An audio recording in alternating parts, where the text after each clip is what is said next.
Hello students, आज की class का जो टॉपिक है वो है रिफ्लेक्शन ऑफ लाइट, प्रकाश का अपवर्तन। सारे बच्चे जो है हिंदी और इंग्लिश दोनों को टेक्निकल जो टर्म है वो मैं इंग्लिश में बोलूंगा और उसकी हिंदी भी बता दूंगा। तो अगर किसी को लैंग्वेज की कोई प्रॉब्लम आए तो वो मुझसे पूछ ले, कोई दिक्कत की बात नहीं है। तो टॉपिक हमारा क्या है? रिफ्लेक्शन ऑफ लाइट, प्रकाश का अपवर्तन। प्रकाश की एक घटना है और उसका नाम है अपवर्तन। तो आज हम क्लास में यही सीखने जा रहे हैं कि अपवर्तन क्या होता है, अपवर्तन का कारण क्या है और अपवर्तन के होने से और क्या क्या घटनाएं हो सकती हैं या क्या क्या घटनाओं और उसका इफेक्ट पड़ता है। यही सब चीजें आज हम सीखने वाले हैं, ठीक है। तो पहली बात, रिफ्लेक्शन ऑफ लाइट क्या है? ये घटना, प्रकाश का अपवर्तन क्या है? तो देखिए, प्रकाश की एक प्रॉपर्टी है कि वो सदैव सीधी रेखा में चलता है। प्रकाश कैसा चलता है? सीधी रेखा, ठीक, स्ट्रेट लाइन। लेकिन जब प्रकाश एक माध्यम से दूसरे माध्यम में जाता है, माध्यम आप समझ रहे होंगे, पिछले क्लास में हमने बताया था कि माध्यम मतलब जब प्रॉपर्टी बदल जाए, मटेरियल बदल जाए। जैसे कि प्रकाश हवा से आ रहा है और कहां जा रहा है? कांच में जा रहा है या पानी में जा रहा है, ठीक। तो हवा की प्रॉपर्टी अलग है, कांच की प्रॉपर्टी अलग है, पानी की प्रॉपर्टी अलग है। तो जब प्रकाश हवा से आ रहा है तो हवा उसके लिए हो गया एक मीडियम, और कांच में जा रहा है तो कांच हो गया दूसरा मीडियम। कांच क्या हो गया? दूसरा मीडियम। क्यों? क्योंकि हवा अलग तरीके का मटेरियल है और कांच अलग तरीके का मटेरियल है। मटेरियल चेंज हो गया, पदार्थ बदल गया, तो प्रॉपर्टी बदल गई।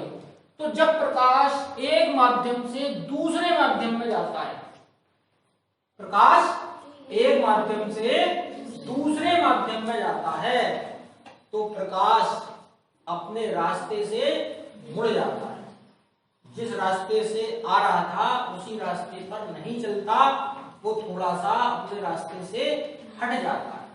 यही प्रकाश का अपवर्तन है। इसी घटना को प्रकाश का अपवर्तन कहते हैं, ठीक है। तो बेसिकली बात क्या हुई कि जब प्रकाश किसी एक माध्यम से दूसरे माध्यम में जाता है तो अपने रास्ते से, अपने मार्ग से कुछ विचलित हो जाता है।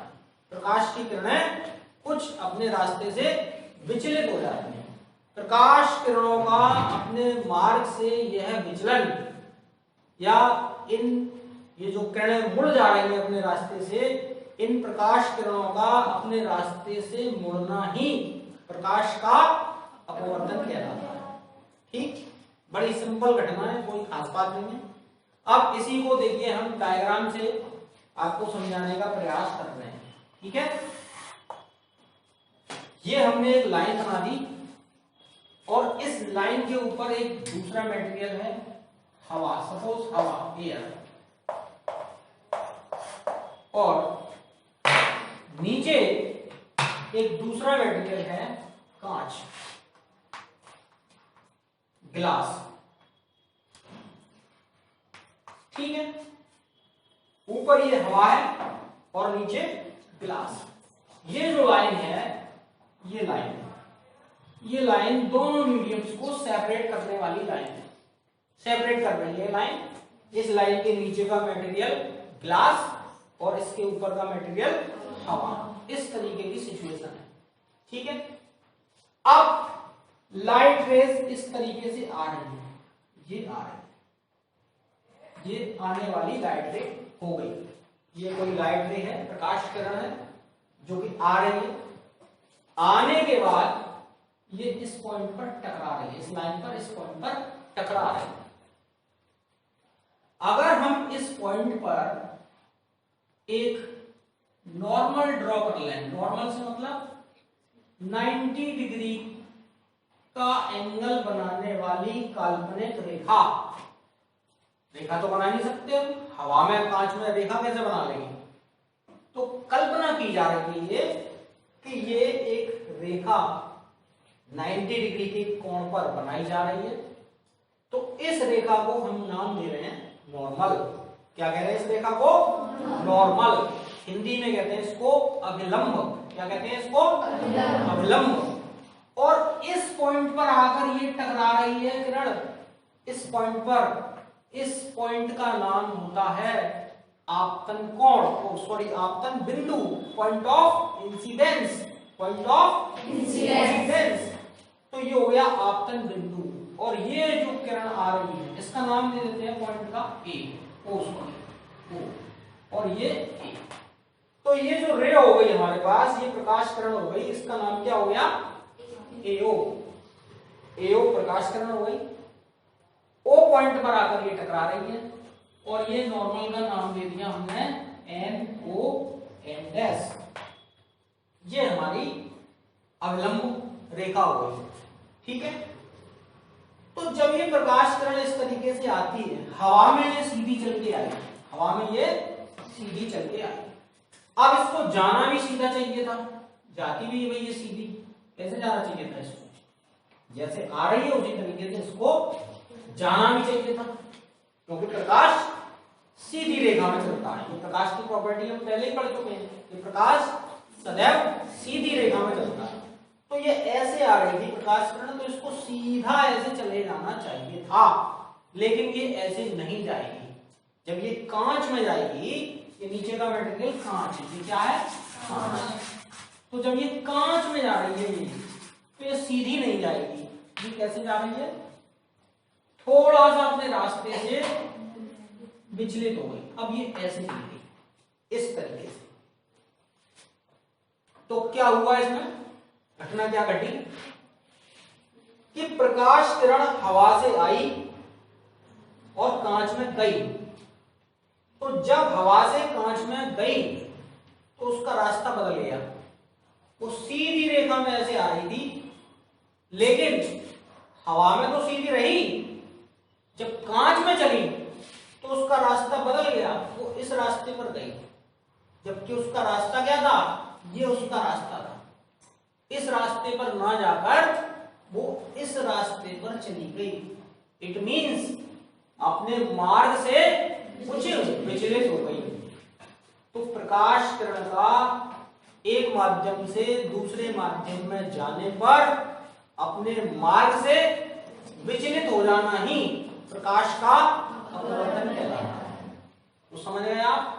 प्रकाश का अपवर्तन अगर आपसे पूछा जा रहा है तो बड़े सिंपल लैंग्वेज में आप क्या बता सकते हैं कि जब प्रकाश किरण किसी एक माध्यम से दूसरे माध्यम में जाती है तो अपने मार्ग से कुछ विचलित हो जाती है।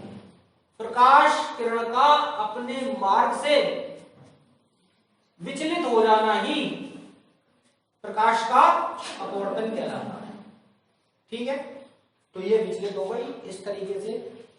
अब इसमें आप देख सकते हैं ये प्रकाश का अपवर्तन। पहली बात तो आपने ये सीखी प्रकाश का अपवर्तन होता क्या है। तो प्रकाश का अपवर्तन है प्रकाश का अपने रास्ते से विचलित हो जाना, प्रकाश का अपने मार्ग से मुड़ जाना। और मुड़ता कब है? जब वो एक माध्यम से दूसरे माध्यम में जाता है। ठीक है। ऐसे नहीं मुड़ेगा अपने आप। जब तक वो एक माध्यम में चल रहा है तब तक सीधा चलेगा। मुड़ेगा तब जब वो एक माध्यम से दूसरे माध्यम में जाएगा। जैसे कि ये हवा में सीधी चली, हवा में नहीं मुड़ी, हवा से कांच में जब ये गई तो ये मुड़ गई।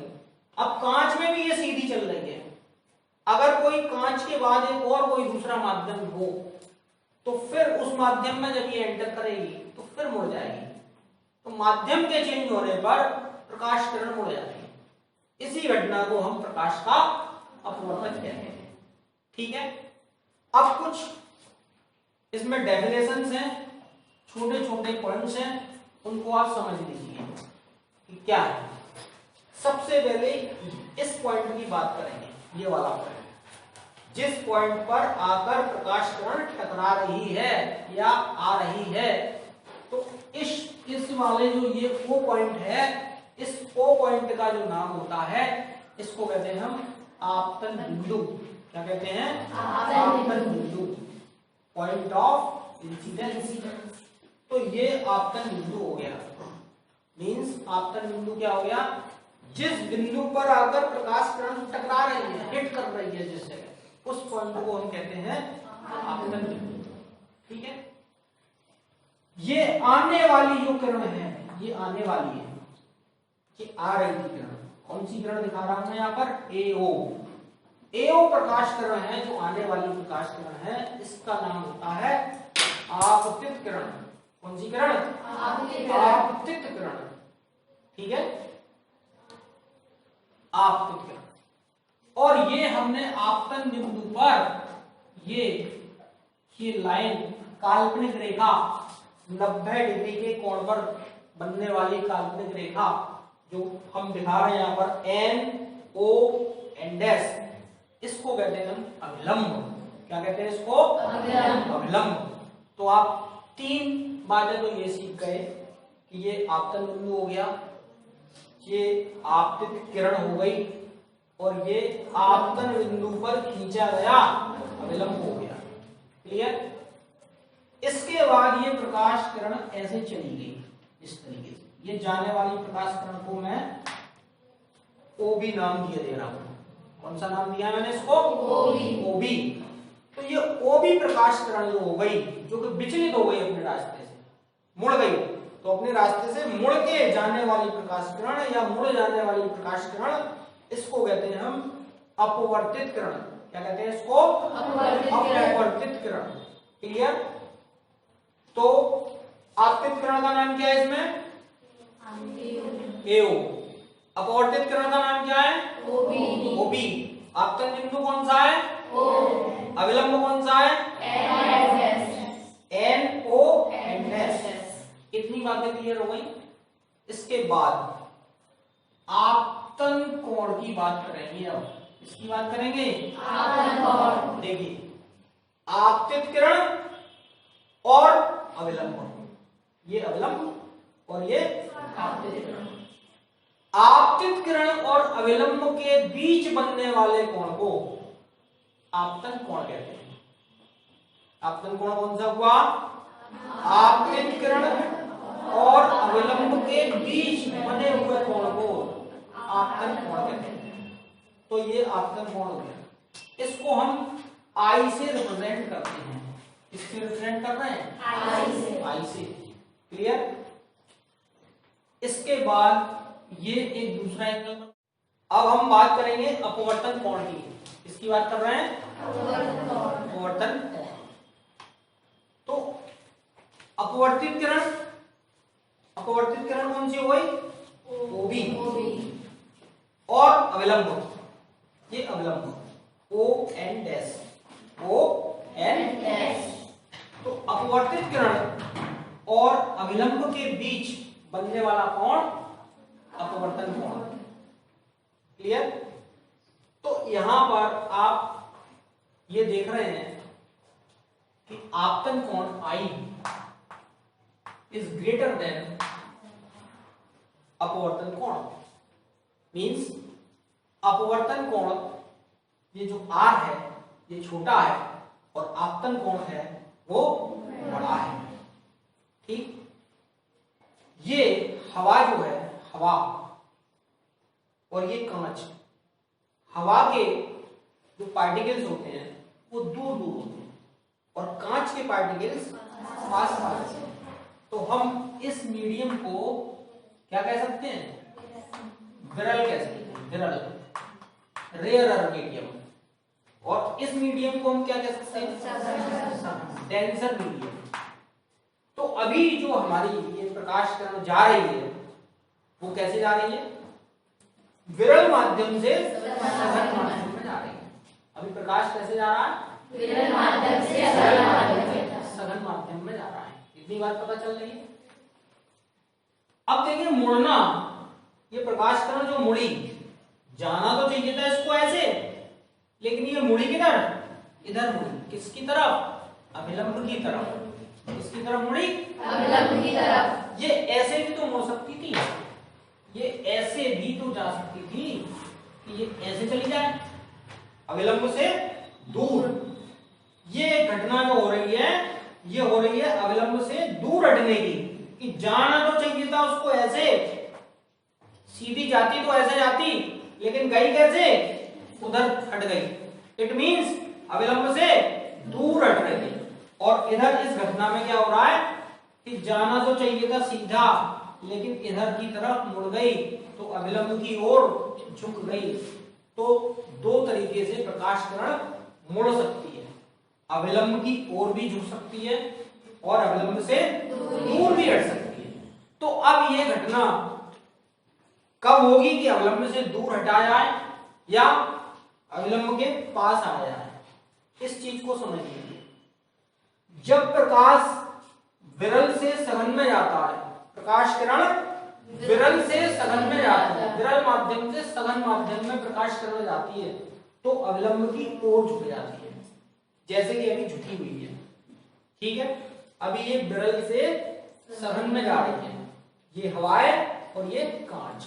विरल सघन आप पहले ही सीख चुके हैं, वो मीडियम जिसके अणु, जिसके कण पास पास हो, सघन कहलाता है, और वो माध्यम जिसके कण दूर दूर हो, विरल कहलाता है। तो ये विरल है और ये सघन। इस समय प्रकाश विरल से सघन में जा रहा है, तो जब विरल से सघन में जाती है प्रकाश किरण, तो अविलंब की ओर झुक जाती है। किधर झुक जाती है, अविलंब की ओर। तो ये अविलंब की ओर झुक गई। ठीक है, अगर इसका उल्टा हो जाए, इसका उल्टा हो जाए, ठीक है,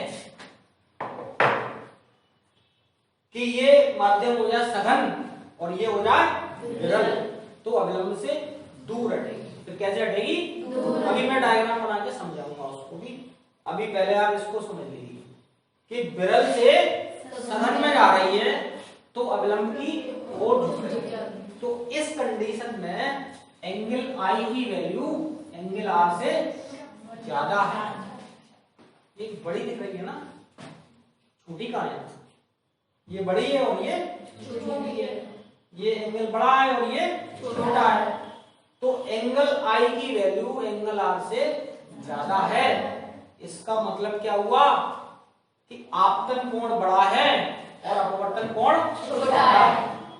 ठीक है, तो आपतन कोण बड़ा, विरल माध्यम में बनने वाला कोण बड़ा है और सघन माध्यम में बनने वाला कोण छोटा है।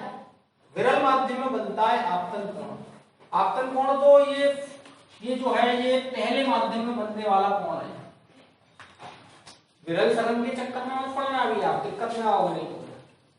आप ये समझिए कि जो पहले माध्यम में बनने वाला कोण है वो कौन सा कोण होता है, आपतन कोण। और जो दूसरे माध्यम में बनने वाला कोण है वो कौन सा कोण होता है।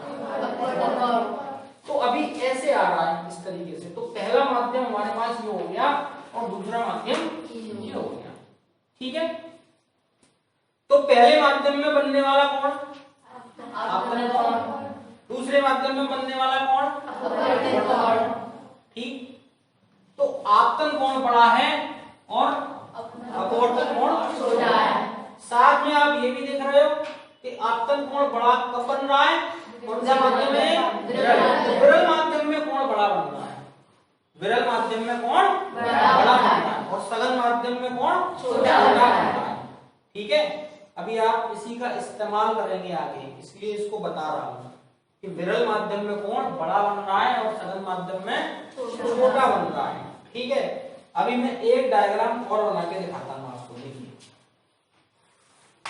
ये अभी हमारे पास ऊपर ग्लास है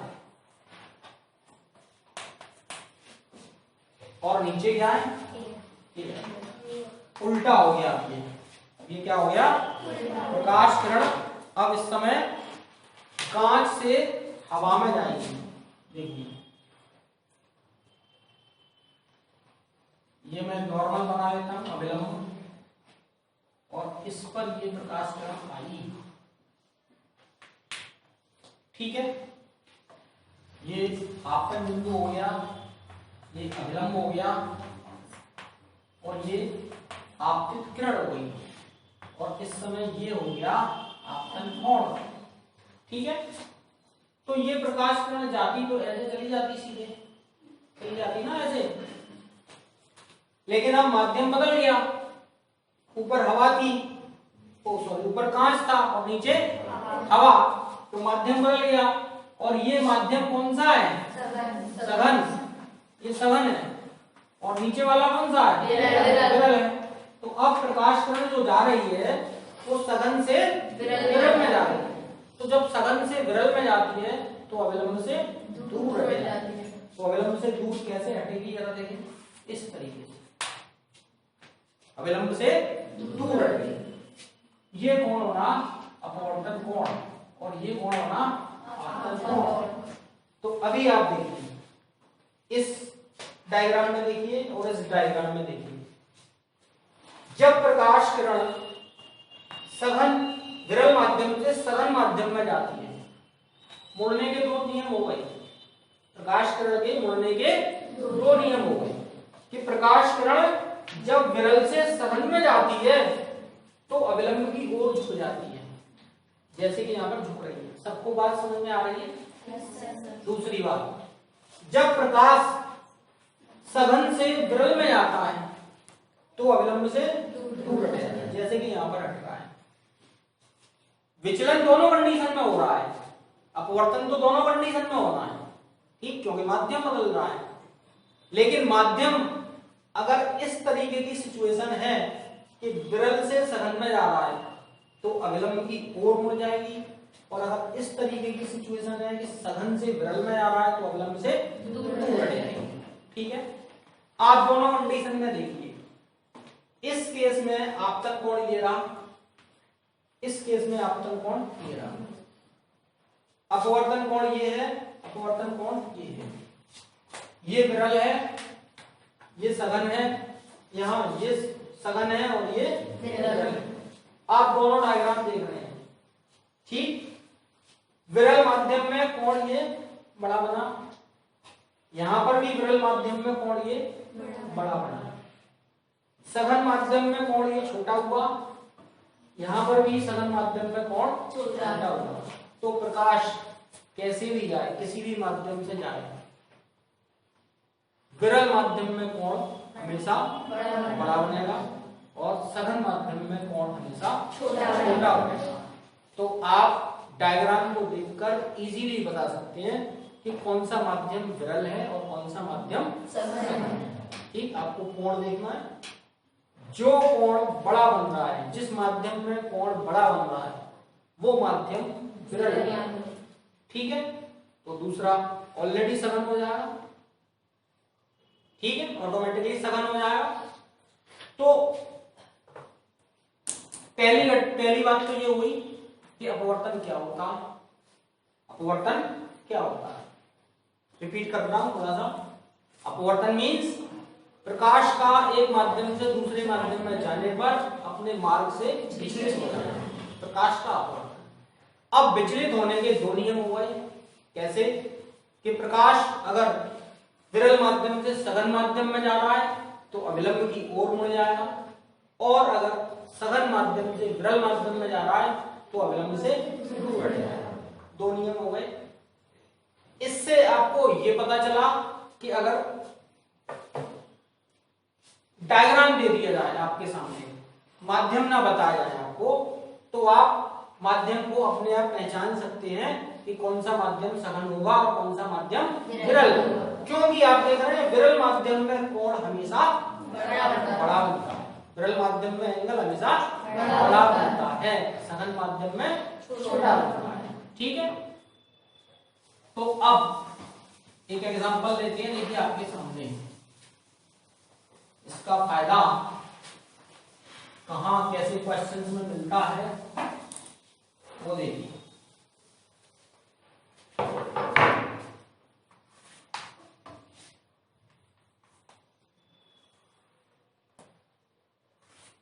ये डायग्राम बना हुआ है हमारे पास,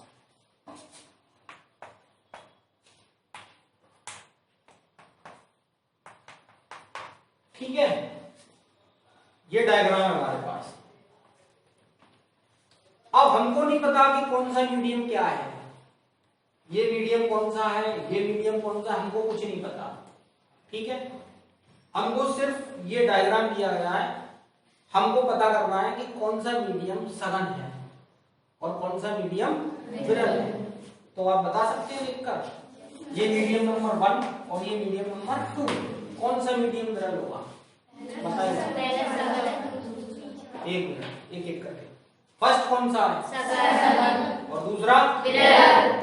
बस वो हमें यही सिखाना था।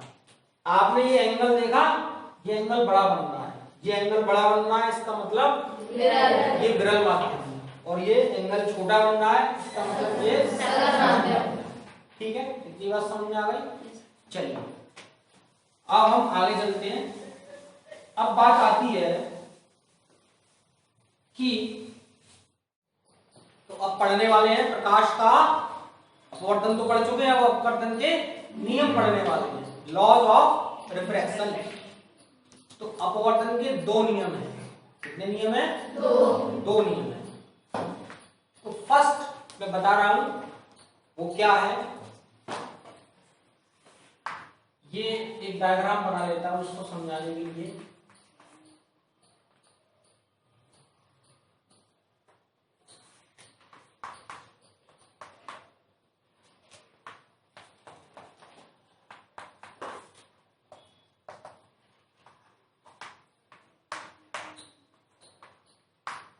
देखिए ये हमारा हो गया आपतन कोण आई, एंगल आई क्या हो गया? आपतन कोण। और एंगल आर हो गया अपवर्तन कोण। ठीक है, तो अपवर्तन का जो पहला नियम है वो क्या कहता है? वो कह रहा है कि आपतन कोण की ज्या, ज्या मीन्स यूनिवर्सिटी आपने सीखी होगी, ज्या, ज्या कहते हैं साइन। ठीक, तो आपतन कोण की ज्या मीन्स साइन आई। आपतन कोण की ज्या और अपवर्तन कोण की ज्या मीन्स साइन आर। आपतन कोण की ज्या और अपवर्तन कोण की ज्या का अनुपात सदैव एक नियतांक होता है। आपतन कोण की ज्या और अपवर्तन कोण की ज्या का अनुपात सदैव एक नियतांक होता है। मीन्स क्या हो गया? साइन आई अपॉन साइन आर बराबर क्या होगा?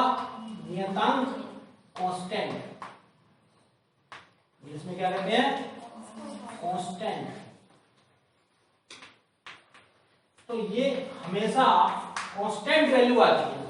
कैसी वैल्यू आती है? कांस्टेंट। जब हम साइन आई और साइन आर का रेशियो निकालें, साइन आई और साइन आर का अनुपात निकालें, तो ये वैल्यू हमेशा कांस्टेंट आती है, नियतांक होती है।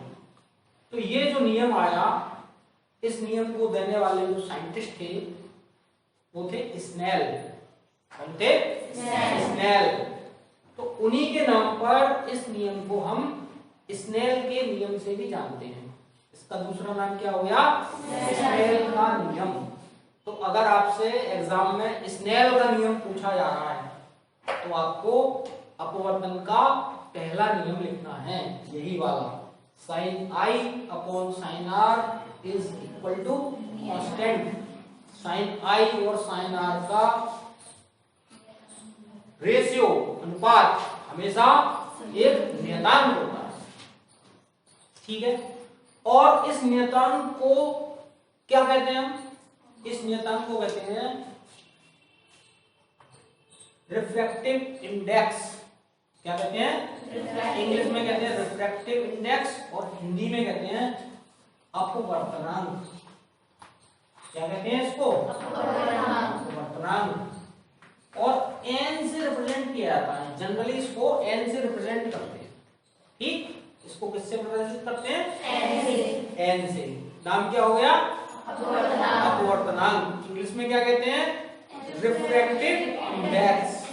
तो हम इसको ऐसे भी लिख सकते हैं कि sine I upon sine are is equal to N.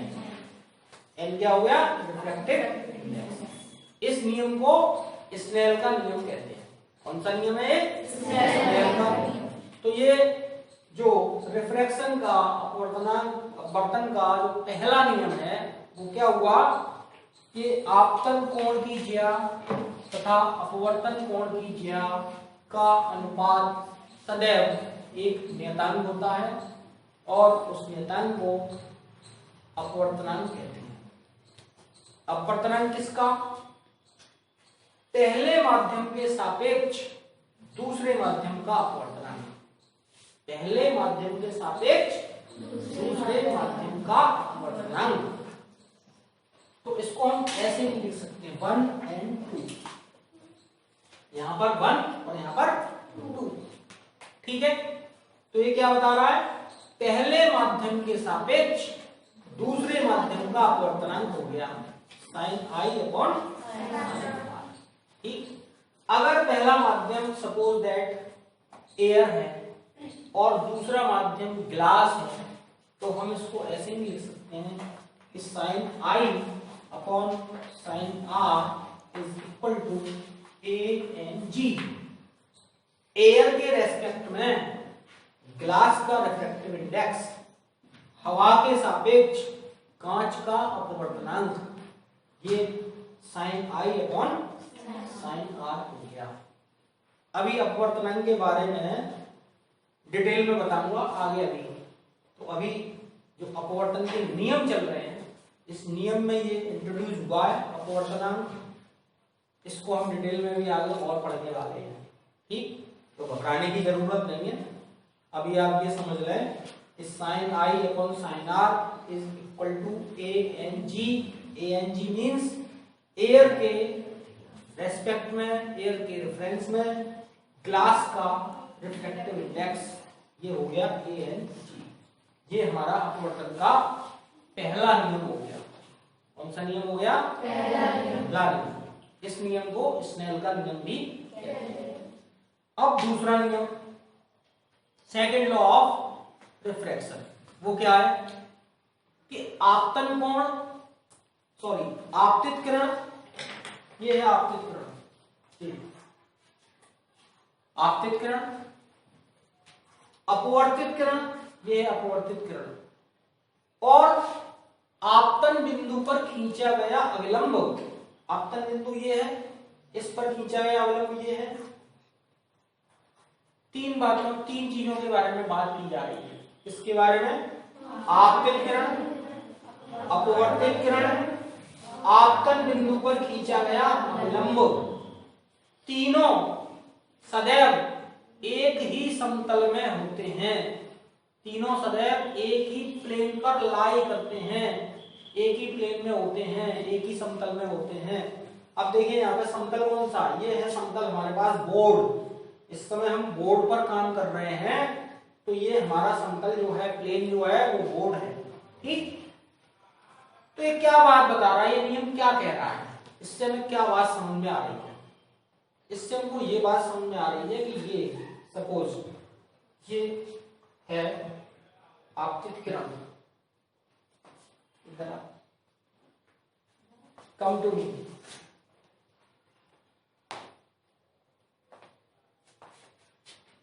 इधर से आओ, इसको होल्ड कर, सपोज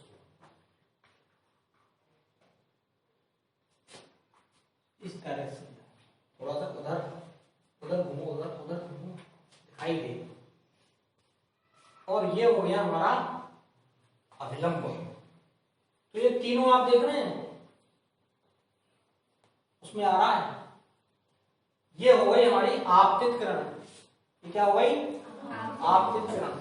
और ये क्या हो गई? अपवर्तित किरण। और ये क्या हो गया? अविलंब। तीनों कहां बन रहे हैं? तीनों एक ही बोर्ड पे आ रहे हैं। तीनों एक ही बोर्ड पे आ रहे हैं। तो तीनों कहां लाई कर रहे हैं इस समय? एक ही समतल में लाई कर रहे हैं। अगर ये ऐसा हो जाता, सपोज ये ऐसे हो जाता, ये ऐसे होती लाइन, इस समय ये लाइन इस तरीके से बोर्ड पर चिपकी हुई ना होकर ये ऐसे हो जाती, तो क्या हो जाता ये इस समय अब ये इस पर लाई नहीं कर रही, ये जो आपतित किरण है हमारी ये समतल में लाई नहीं कर रही, ये दोनों लाइन तो लाई कर रही है, विलंब लाई कर रहा है और ये अपवर्तित किरण भी लाई कर रहा है, लेकिन ये लाई नहीं कर रही समतल में, क्योंकि ये समतल पर नहीं है, इस समय समतल से अलग हो गई। अगर ये लाई कर रही है तो इट मींस ऐसे लाई कर रही है, इस तरीके से। तो ये तीनों आपतित किरण, अपवर्तित किरण और अविलंब तीनों एक ही समतल में लाई करते हैं, मींस तीनों इस तरीके से होते हैं जिस तरीके से ये इस समय बोर्ड पर दिखाई दे रहे हैं। तो ये हमारा दूसरा लॉ हो गया अपवर्तन का। Thank you.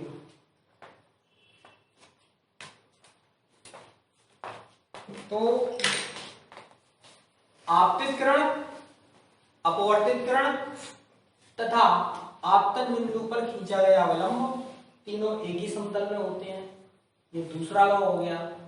पहला वाला लॉ क्या था कि आपतन कोण की ज्या और अपवर्तन कोण की ज्या का अनुपात सदैव एक नियतांक होता है और उस नियतांक को हम अपवर्तनांक कहते हैं, पहले माध्यम के सापेक्ष दूसरे माध्यम का। तो ये बना था sin i upon sin r is equal to constant, इसको हमने n से रिप्रेजेंट किया था, तो sin i upon sin r is equal to 1 and 2। तो ये हम अपवर्तन सीख गए, अपवर्तन के नियम भी सीख गए। अब इसके बाद हम बात करेंगे कि ऐसा होता क्यों है, अपवर्तन का कारण क्या है।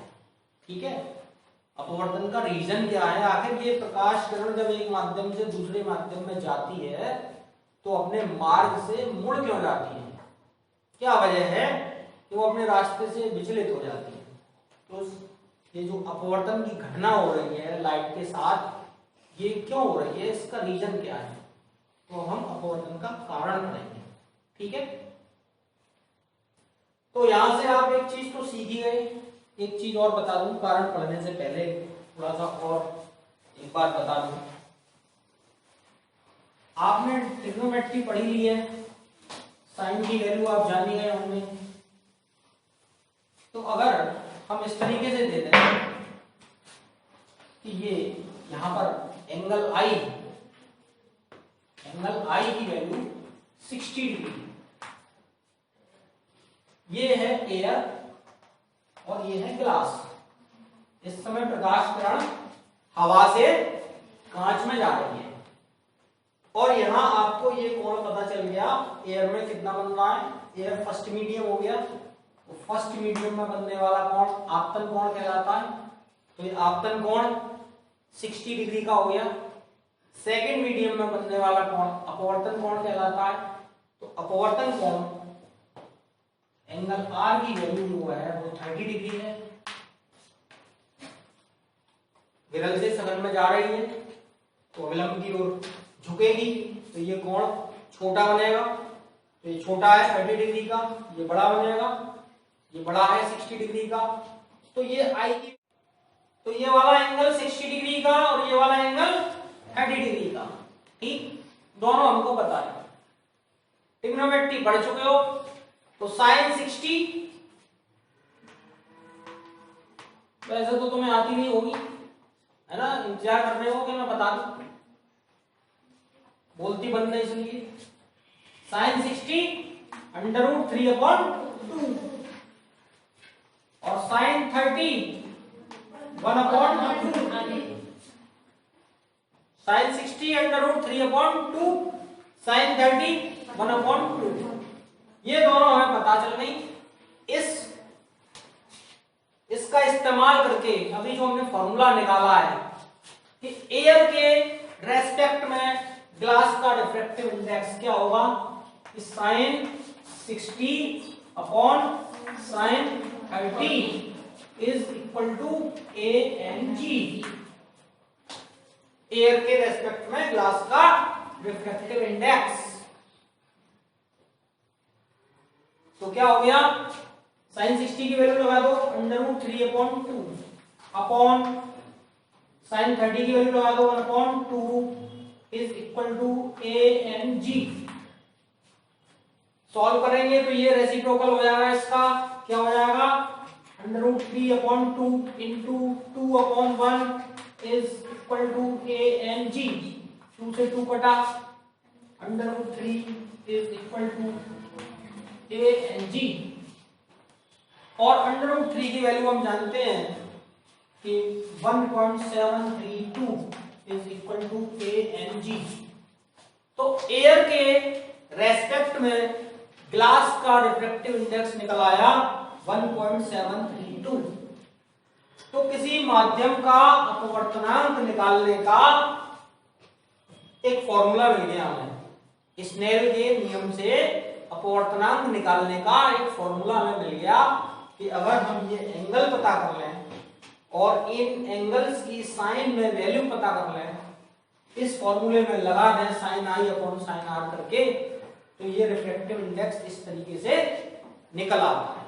तो पहला इस फॉर्मूले का इस्तेमाल इस तरीके से होगा, इस तरीके के न्यूमेरिकल्स आएंगे, उनमें आपको इस तरीके से इसको यूज करना है। ये मैंने एक एग्जांपल देकर आपको बता दिया है, ठीक है। अब हम बात करेंगे आगे की, ठीक। आगे हम बात करने वाले हैं किसकी, कि अपवर्तन का कारण क्या है। ये जो अपवर्तन की घटना हो रही है लाइट के साथ, इसका रीजन क्या है। तो रीजन है इसका कि जब प्रकाश किरण एक माध्यम से दूसरे माध्यम में जाती है तो उसकी स्पीड चेंज हो जाती है, लाइट की स्पीड चेंज हो जाती है, स्पीड बदल जाती है। मींस जब प्रकाश, जैसे कि एयर और ग्लास की बात करेंगे, ये एयर और ये ग्लास, ठीक है।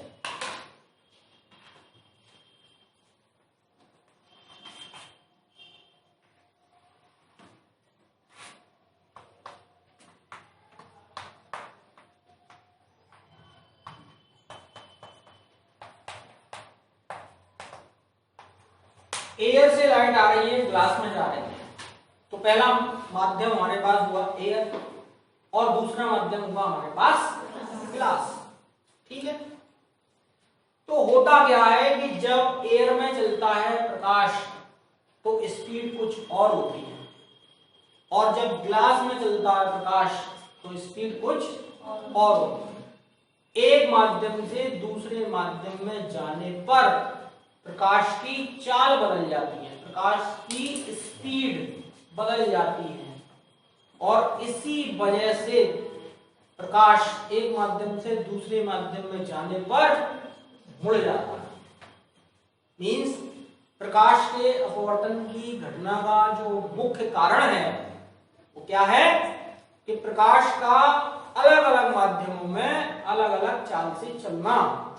प्रकाश अलग अलग जगह पर अलग अलग चाल से चलता है। हवा में प्रकाश की चाल कुछ और होती है, कांच में प्रकाश की चाल कुछ और होती है, पानी में प्रकाश की चाल कुछ और होती है। तो जब माध्यम बदलता है प्रकाश की चाल बदल जाती है, प्रकाश की चाल बदल जाने से वो अपने रास्ते से मुड़ जाता है। इस घटना की डिटेल जानकारी, अभी आप 10th क्लास के स्टूडेंट हैं तो 10th क्लास में इतनी डिटेल में इसकी जानकारी नहीं दी गई है। जब आप 12th क्लास में फिजिक्स पढ़ेंगे तो वहां एक थ्योरी पढ़ेंगे आप, हाइगेंस, एक साइंटिस्ट हुए हैं हाइगेंस, उन्होंने इसकी पूरी थ्योरी दी है रिफ्रैक्टिव इंडेक्स पर और रिफ्लेक्शन पर, पूरी उनकी थ्योरी है 12th क्लास के सिलेबस में। डिटेल में आप 12th क्लास में इसकी जानकारी लेंगे, उस थ्योरी को जब पढ़ेंगे तब पता चलेगा आपको। फिलहाल आपको इतना समझना है कि अपवर्तन का जो मुख्य कारण है वो प्रकाश का अलग अलग चाल से अलग अलग माध्यमों में चलना है, ठीक है। यही प्रकाश के अपवर्तन का कारण है। तो देखिए अब चाल से अपवर्तन का संबंध क्या है, अपवर्तनांक का क्या संबंध है? अब चाल से भी अपवर्तनांक का हम संबंध निकालेंगे। अभी हमने एंगल से निकाला था अपवर्तनांक, अभी हमने जो अपवर्तनांक निकाला था वो किससे निकाला? एंगल से निकाला। अब हम चाल से अपवर्तनांक का रिलेशन निकालेंगे। तो क्या है, अभी एयर और ग्लास की बात कर रहे हैं, तो ANG एयर के रेस्पेक्ट में ग्लास का रिफ्रैक्टिव इंडेक्स, ये कैसे निकलेगा? प्रकाश की चाल से। देखिए क्या रिलेशन है वो समझिए जरा। हवा में प्रकाश की चाल, पहला माध्यम कौन सा है आपका? हवा है, एयर। तो हवा में प्रकाश की चाल, speed of light in air,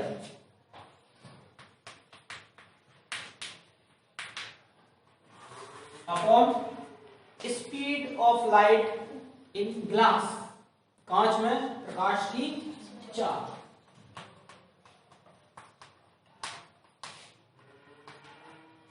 कांच में प्रकाश की चाल। अगर आपको ये दो चीजें मिल जाए कि हवा में प्रकाश की चाल कितनी है और कांच में प्रकाश की चाल कितनी है, अगर ये दो चीजें आपको पता हो तो आप इस फॉर्मूले का इस्तेमाल करके हवा के सापेक्ष कांच का अपवर्तनांक निकाल सकते हैं। ठीक है, तो ये किस तरीके से यूज हो रहा है, कभी हर क्वेश्चन में हवा और कांच नहीं होगी आपके सामने, ध्यान रखना। तो आपको कैसे समझना है, फर्स्ट मीडियम अगर मैं ऐसे लिख दूं इसको 1 और 2, तो फॉर्मूला क्या हो जाएगा? पहले माध्यम में प्रकाश की चाल, क्या हो गया? पहले माध्यम में प्रकाश की चाल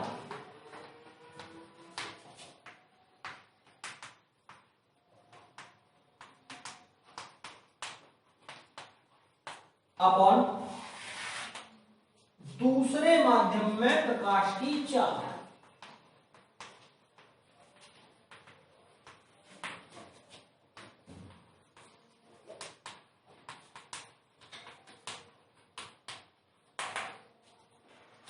इस तरीके से। तो जब हवा और कांच की बात की जा रही है तो पहला माध्यम हवा है, दूसरा माध्यम कांच। तो हवा में प्रकाश की चाल, हवा में प्रकाश की चाल आप जानते हैं 3 × 10⁸ मीटर/सेकंड होती है। अगर आपको कांच में प्रकाश की चाल और पता लग जाए, कांच में प्रकाश की चाल और पता लग जाए, तो आप हवा के सापेक्ष कांच का अपवर्तनांक निकाल सकते हैं। ठीक है, तो जिसको नोट करना हो वो इसको नोट कर ले तुरंत।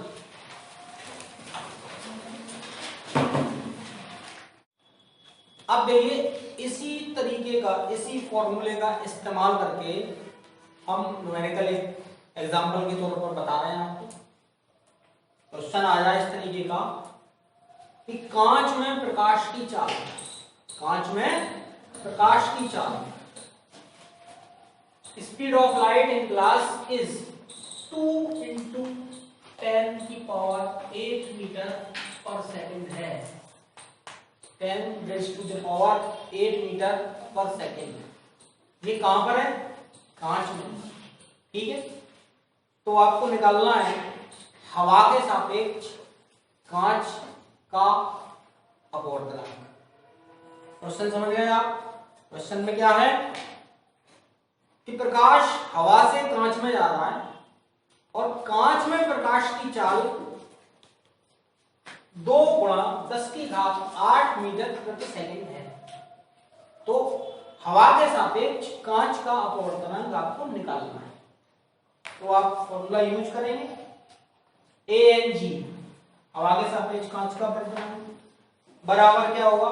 हवा में प्रकाश की चाल, हवा में प्रकाश की चाल होती है C और कांच में प्रकाश की चाल मान लीजिए B।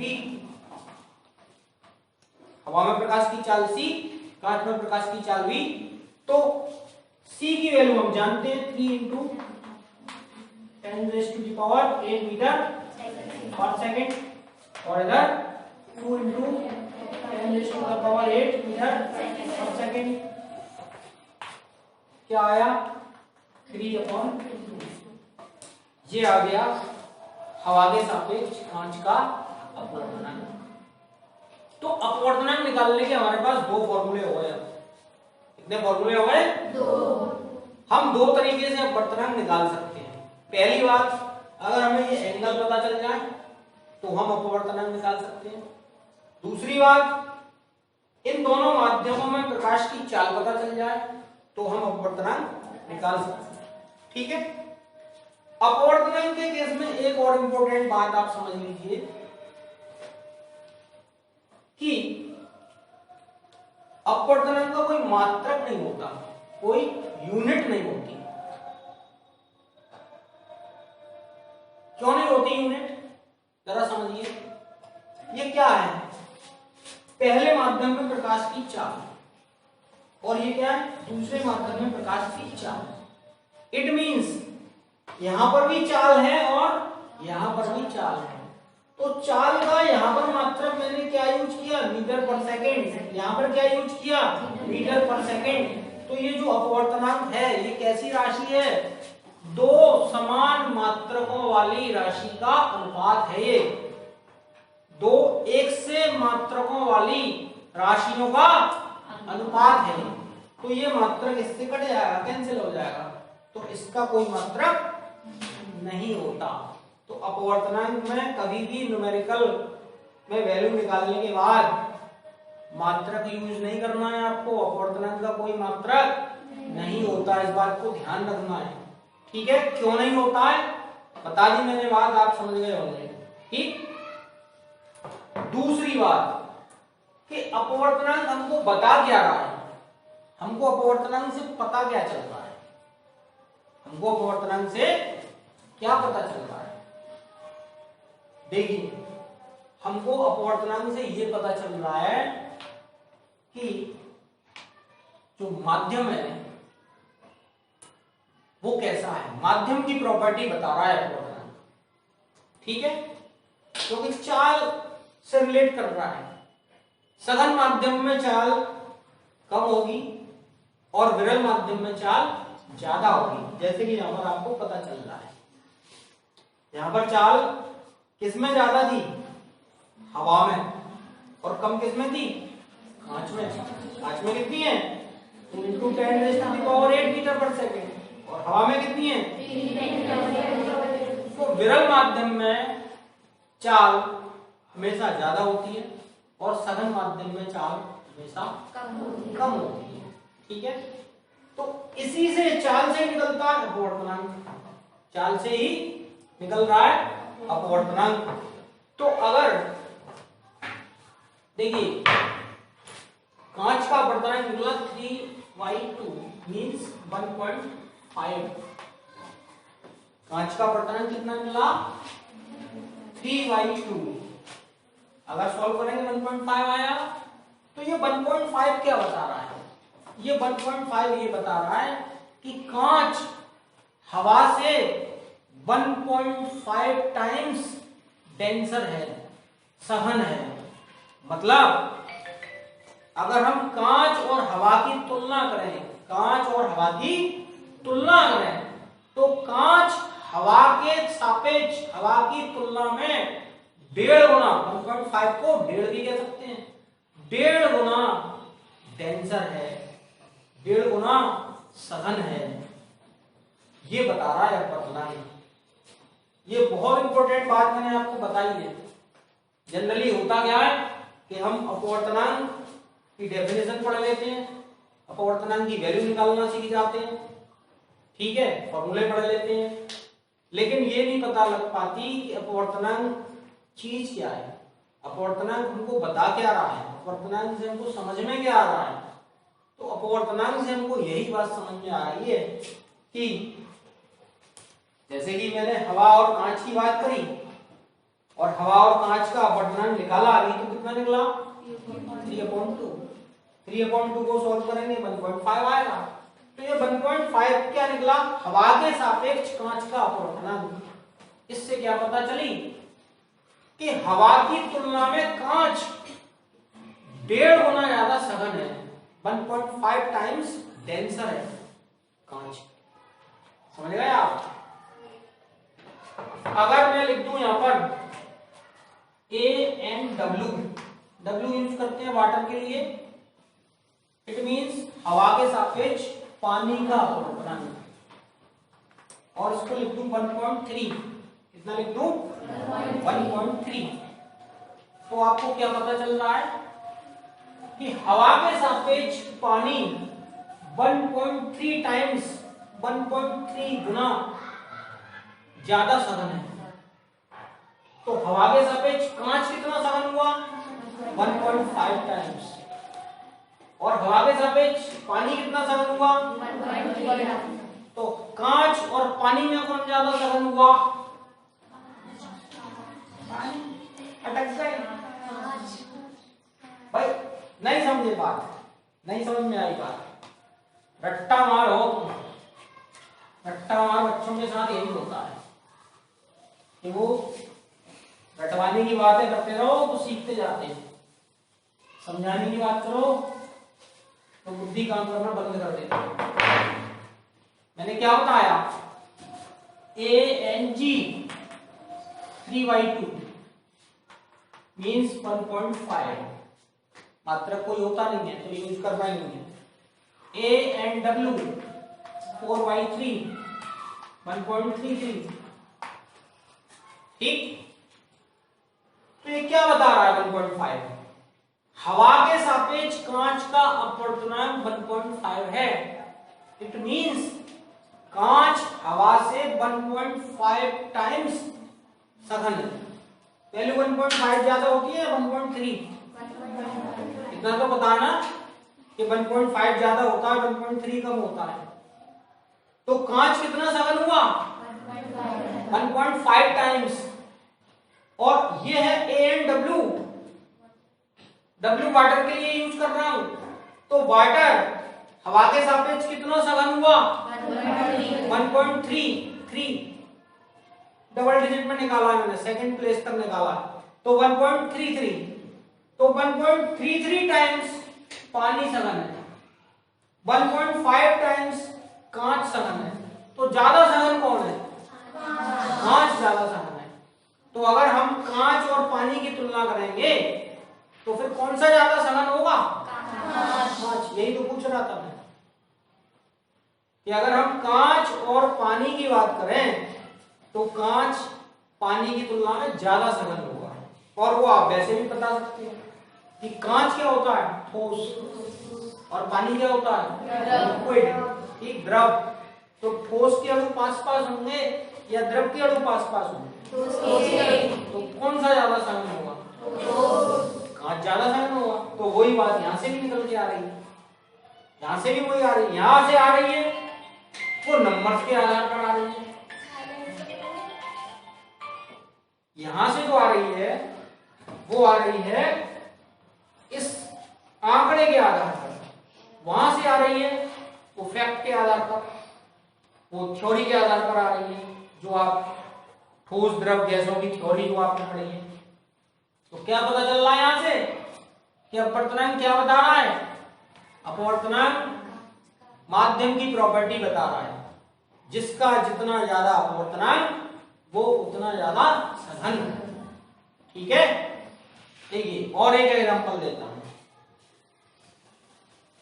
हमको ये दे दिए गए 4-5 माध्यम, 4 माध्यम दे दिए गए। एक का अपवर्तनांक 1.2, दूसरे का 1.4, तीसरे का 1.7 और चौथे वाले का 1.3। ये 4 मीडियम हमें दिए गए और चारों के रिफ्रैक्टिव इंडेक्स दिए गए हैं, अपवर्तनांक दिए गए हैं 1.2, 1.4, 1.7, 1.3। तो इन चारों को देखकर आप बता सकते हैं, और आप अपवर्तनांक के बारे में सही आपने पढ़ाई करी है और पूरी तरह आपने सीखा है, तो आप इन चारों को देखकर बता सकते हैं कि सबसे ज्यादा सघन मीडियम कौन सा वाला होगा? कौन सा वाला सघन होगा?